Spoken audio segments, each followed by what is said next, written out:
So mga kadadi, overtime kami. Kasama ko si Idol Christian, aking kumpare, parang Romela. Siyempre, ang aking manager.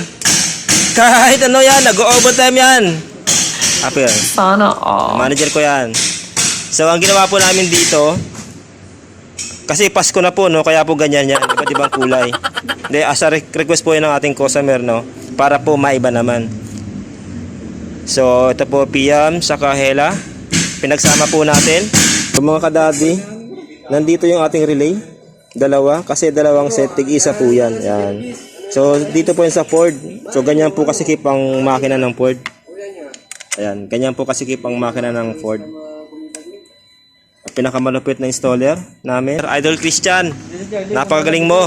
At naglagay din po pala kami ng amber light. Siyempre, usong-uso yan. Yung 4 na dilaw na yan. Yun o. Ang lupit mo.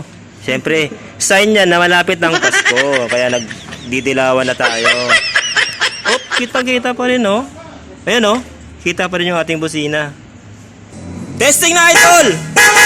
Yun o. Na mekos na. Ano pa pala yung ano?